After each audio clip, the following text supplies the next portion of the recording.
अर्धवार्षिक परीक्षा 2024-25 कक्षा 9वीं के लिए विज्ञान का जो पेपर है साथियों वो आ चुका है।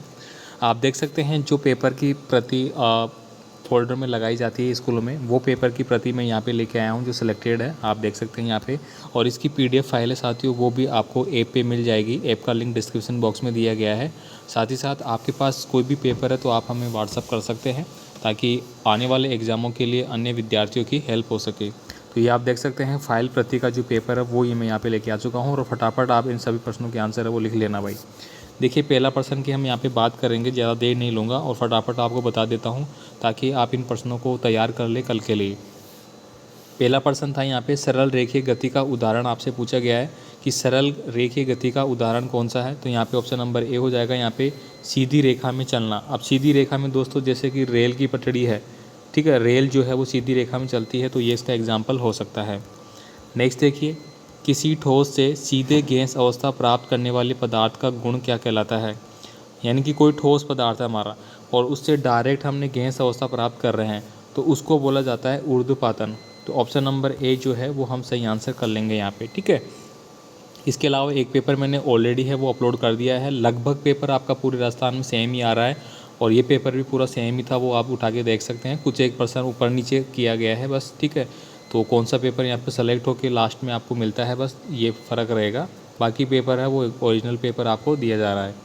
अब देखिए यहाँ पे अगला जो प्रश्न था यहाँ पे, विषमांगी मिश्रण है।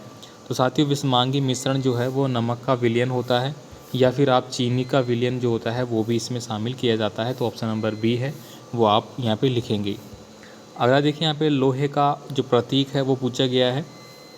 तो लोहे का प्रतीक Fe से इसको दर्शाते हैं, आयरन को, ठीक है। तो यहाँ पे Fe लिखेंगे। कई बार आप IR भी कर देते हैं, IR मतलब आयरन, लेकिन ये नहीं होगा। इसके बाद देखिए सजीवों की संरचनात्मक एवं क्रियात्मक जो इकाई है वो कौन सी होती है भाई। तो वो होती है हमारी कोशिका। तो ऑप्शन नंबर जो बी है वो आप यहाँ पे टिक करेंगे। कोशिका जो है वो सजीवों की संरचनात्मक और क्रियात्मक इकाई होती है।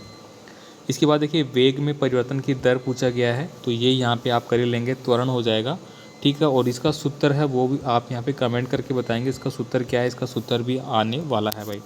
देखिए अगला है संवेग का मात्रक क्या है। तो संवेग का मात्रक आप लिख लेंगे यहाँ पे, किलोग्राम मीटर पर सेकंड जो है वो संवेग का मात्रक होता है। तो ये आपका सही आंसर हो जाएगा। इसके अलावा साथियों यहाँ पे जो बल का मात्रक है, बल का मात्रक, ठीक है, वो आपको कमेंट करना है क्या होता है। फटाफट आप कमेंट करेंगे। वैसे इसमें आया है वो मैं आगे बताने वाला हूँ आपको, लेकिन आप कमेंट कर देना भाई। इसके बाद देखिए जी का मान, जी का मतलब क्या हो गया, गुरुत्वीय त्वरण। गुरुत्वीय त्वरण का जो मान है वो सबसे अधिकतम कहाँ पे होता है। तो दोस्तों ये होता है हमारा पृथ्वी की सतह पर। कहाँ पे होता है, पृथ्वी की सतह पर होता है भाई। इसके बाद देखिए यहाँ पे अगला है खरीफ की फसल। देखिए खरीफ की फसल और रबी की फसल दोनों एक बार आप ज़रूर देख लेना, ये प्रश्न आपका आ रहा है।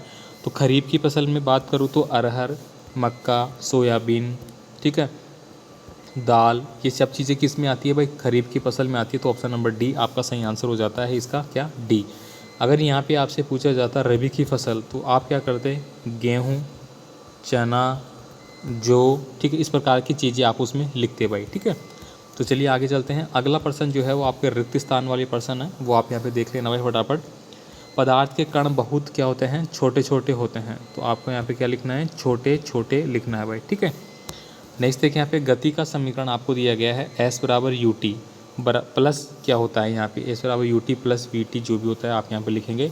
देखिए बल का जो मात्रक है वो आपको बताना है, तो ये होता है भाई न्यूटन। बल का मात्रक क्या होता है भाई, न्यूटन। ये आप लिख लेना भाई, फटाफट से छाप लेना। साथियों आपसे रिक्वेस्ट जरूर करूँगा, चैनल को सब्सक्राइब कर लेना और आपके वार्षिक परीक्षाओं के पेपर भी आपके ऐप जो है एजुकेशन लाइन वहाँ पे मिल जाएंगे, लिंक डिस्क्रिप्शन बॉक्स में है। और आपके कोई भी कमेंट तो आप हमें कमेंट व्हाट्सअप नंबर पे कर सकते हैं, ठीक है। इसके बाद देखिए यहाँ पे पत्तियों में पाया जाता है। तो साथियों पत्तियों में क्या पाया जाता है, तो पत्तियों में दोस्तों हरा वर्णक पाया जाता है, हरा वर्णक, ठीक है। ये क्यों पाया जाता है, ताकि पत्तियों का रंग जो हरा होता है उसके लिए ये उत्तरदायी होता है। तो आप ये लिखेंगे। देखिए दरों के घनत्व से कम घनत्व की वस्तुएं दरों पर क्या करती है भाई, तैरने लगती है भाई। क्या करने लगती है, तैरने लगती है। तो आपको यहाँ पे तैरना लिखना है भाई, ठीक है। चलिए आगे चलते हैं। यहाँ पे सत्य और असत्य आपसे पूछे जा रहे हैं फिर। तो यहाँ पे देखिए सत्य में आपसे पूछा जा रहा है लोहे में जंग लगना एक रासायनिक परिवर्तन है। तो बिल्कुल ये बात सत्य है, ये एक रासायनिक परिवर्तन होता है। केंद्र कोशिका का बिजली ग्रह है तो बिल्कुल नहीं है। इसका जो बिजली ग्रह है वो क्या होता है भाई, माइटोकांडिया। क्या होता है, माइटोकांडिया होता है। तो आप ये भी साथ साथ याद रख लेना भाई। इसके बाद देखिए यहाँ पे त्वरण का जो सूत्र आपको दिया गया है A = V+U/T, क्या ये होता है, तो ये गलत है भाई। क्यों, क्योंकि ये होता है भाई V-U/T होता है, माइनस का चिन्ह होता है, यहाँ पे प्लस का बताया गया है, तो ये आपको कर लेना है। इसके बाद देखिए घर्षण बल सदैव वस्तु की गति का प्रतिरोध नहीं करता है, तो ये गलत है, करता है। मान लीजिए कि आप चल रहे हैं और चलते चलते गाड़ी में ब्रेक लगाया जाता है, तो वो एक प्रकार से क्या होता है, घर्षण होता है, और वो क्या करता है, गति को रोकता है भाई। ठीक है, ये कह रहा है प्रतिरोध नहीं करता, जबकि वो करता है। देखिए दृढ़ उत्तक भोजन बनाने का कार्य करते हैं क्या, तो ये आपको कमेंट करके बताना है करना है या नहीं करता है।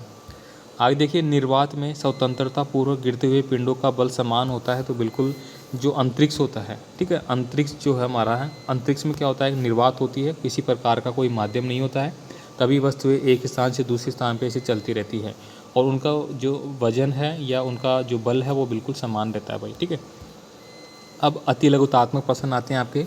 देखिए पहला है मानव श्वसन क्रिया में कौन सी गैस लेता है, तो बहुत इजी पूछा है ये। O2 ऑक्सीजन लेता है और नाइट्रोजन और कार्बन डाइऑक्साइड बाहर निकालता है।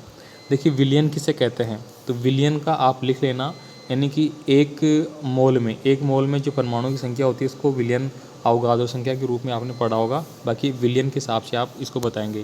देखिए उत्तक किसे कहते हैं, आपने पता है कि हमारी बॉडी में बहुत सारे उत्तक पाए जाते हैं, तो उनके बारे में आपको यहाँ पे लिखना है। देखिए न्यूटन के प्रथम नियम को किस नाम से जाना जाता है, तो उसको जड़त्व का नियम है वो बोला जाता है, जड़त्व का नियम। यानी कि कोई वस्तु अपनी स्थिर अवस्था में है तो वो स्थिर अवस्था में ही रहेगी जब तक उस पर बाहरी फोर्स ना लगेगा। ठीक है, देखिए खाना बनाने में कौन सी गैस का उपयोग किया जाता है, तो ये पेपर के प्रश्न आपको यहाँ पे टिक मार्क कर लेना है भाई। देखिए खाना बनाने के लिए कौन सी गैस का उपयोग करते हैं, तो आपको पता है LPG जो गैस होती है, लिक्विड प्राकृतिक गैस, इसका उपयोग करते हैं। ठीक है, यहाँ पे अगला क्वेश्चन है कि चंद्रमा किसकी परिक्रमा करता है, तो चंद्रमा किसकी परिक्रमा करता है भाई, पृथ्वी की परिक्रमा करता है, और पृथ्वी किसकी करती है भाई, सूर्य की करती है। ठीक है, तो ये आपको थोड़ा याद रखना है। इसके बाद देखिए पादपों में कितने प्रकार के उत्तक पाए जाते हैं, ये वाला प्रश्न आप टिक मार्क कर लेंगे। कोशिका की खोज है वो किसने करी थी, तो कोशिका की खोज आप बता देंगे यहाँ पे। ठीक है, ब्राउन ने करी थी। इसके बाद देखिए यहाँ पे लघुत्रात्मक प्रश्न जो रहेंगे आपके, तो ठोस CO2 को शुद्ध बर्फ़ क्यों कहा जाता है, यानी कि बर्फ़ जो होती है वो एक प्रकार से ठोस अवस्था में क्या होती है हमारी, शुष्क, यानी कि बर्फ़ जो होती है वो क्या होती है, CO2 होती है, यानी कार्बन डाइऑक्साइड होती है वो। ठीक है, तो ये क्यों होती है ये एक बार एग्जाम्पल के तौर पर लिखेंगे।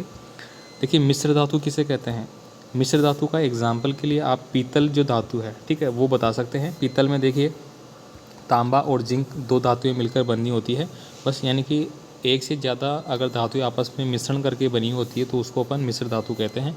एग्जाम्पल के लिए आप पीतल लिख सकते हैं। अणु एवं परमाणु में दो अंतर बताने हैं। देखिए अणु है एक प्रकार से, अणु के जो कण होते हैं वो थोड़े बड़े होते हैं, परमाणु के वो छोटे होते हैं, और ये बहुत सारे पार्टिकलों में डिवाइड रहता है। इनमें एनर्जी की बात करें तो वो डिफरेंट होती है, तो ये एक दो अंतर आपको बताने होंगे। देखिए जंतु कोशिका एवं पादप कोशिका में अंतर बताना है, और साथ ही साथ इसका एक चित्र है वो आप अच्छे से देख लेना एक बार, चित्र भी आपसे पूछा जाता है। दूरी एवं विस्थापन में अंतर बताना है। देखिए दूरी का विस्थापन तो अभी हमने देखा था, यानी कि मान लीजिए पॉइंट A है और ये पॉइंट B है, तो यहाँ A से लेके B तक जो तय की गई दूरी है वो A और B के कंपेरिजन क्या हुआ है, उसका विस्थापन हो गया A से लेके B तक का। ठीक है, और दूरी है वो आपकी टोटल हो जाएगी, ये विस्थापन तो हो जाएगा यहाँ पे, दूरी तो मान लीजिए कि 5 किलोमीटर चला है वो। ठीक है, अब विस्थापन हो जाएगा 5 किलोमीटर के अंदर में जितनी दूरी वो विस्थापन हुआ है, यहाँ से एक वस्तु खिसक के दूसरी जगह गई है उसको बोलते हैं। देखिए बंदूक से गोली दागने पर कंधे को धक्का क्यों लगता है, अब आपने न्यूटन के गति के नियम पढ़े हैं, उसमें तीसरा नियम आपने पढ़ा है क्रिया प्रतिक्रिया का नियम। कौन सा, क्रिया प्रतिक्रिया का नियम, यानी कि कोई भी जो वस्तु होती है आगे की ओर जब मूव करती है तो एक फोर्स जो है वो रिवर्स साइड में लगता है। ठीक है, और इसी के कारण हमें क्या करता है, धक्के पे यानी कि कंधे पे धक्का लगता है। तो ये क्रिया प्रतिक्रिया का नियम है वो आपको लिख लेना है, और इसका एग्जाम्पल जो है वो नाव भी होती है। नाव को आपने देखा होगा, नाविक वो पतवार से नाव को चलाता है तो पीछे की ओर पानी को धकेलता है, तब नाव हमारी आगे की ओर जाती है, तो वो इसी का एग्जाम्पल है भाई। देखिए उत्प्लावन बल किसे कहते हैं, फिर आपके यहाँ पे बड़े क्वेश्चन हैं जो कि 5 से 6 नंबर के रहेंगे, जिनमें आयन किसे कहते हैं। आयन आपको पता है जो बैटरियाँ होती है हमारी, ठीक है, उनमें अपन प्रयोग करते हैं, धन आयन ऋण आयन वगैरह, वो आप लिख लेंगे। केंद्र की संरचना बनाना है आपको, केंद्र के कार्य लिखने हैं, और जंतु कोशिका का नामांकन चित्र बनाना है, और कोशिकांगों के रचना का के नाम वगैरह ये बताना है। उर्वरक किसे कहते हैं। उर्वरक और खाद में आपको अंतर बताना है। देखिए उर्वरक के बारे में आप जानते हैं, खाद वगैरह जैसे कि खेती जो करते हैं, खेती वाले स्टूडेंट जानते होंगे खाद है वो क्या होता है। उर्वरक यानी कि अलग से जो अपन एक प्रकार से फसलों के अच्छे उत्पादन के लिए एक्स्ट्रा जो चीज़ें यूज़ करते हैं, जिसमें यूरिया वगैरह इस प्रकार की होती है, वो आपके उर्वरक टाइप में आते हैं, ठीक है। और खाद जो भी जंतु होते हैं, पशु वगैरह, उनका जो मल होता है वो अपन उपयोग करते हैं, जैसे गाय का, ठीक है, बकरी का वगैरह का, भैंस वगैरह, तो ये आप यहाँ पे लिख सकते हैं। इसके बाद देखिए पौधे से हमें क्या क्या भोज्य पदार्थ मिलते हैं, तो ये आप आराम से लिख सकते हैं इसके बारे में। और एक वर्ष में कितनी फसलें ले सकते हैं, तो फसलों का काल चक्कर भी आप बता सकते हैं। अगर मेन बात करें तो 4 प्रकार के जाते हैं, खरीफ की फसल, रबी की फसल, जायद की फसल, 3 होती है, और इसके अलावा 3 लिख देना, कोई नहीं। इसके बाद देखिए यहाँ पे उत्तक किसे कहते हैं, स्थायी उत्तक, उत्तकों के बारे में अभी अभी बताया था, तो वो यहाँ पे आपको डिस्क्राइब करना है, ठीक है। तो ये पूरा पेपर जो है साइंस का रहेगा आपका, और इसको आप अच्छे से देख लेना एक बार, सारे पर्सन यहाँ पे डिस्क्राइब कर दिया मैंने।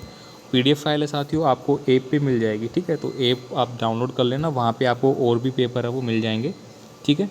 तो मिलते हैं अगली वीडियो के साथ, धन्यवाद।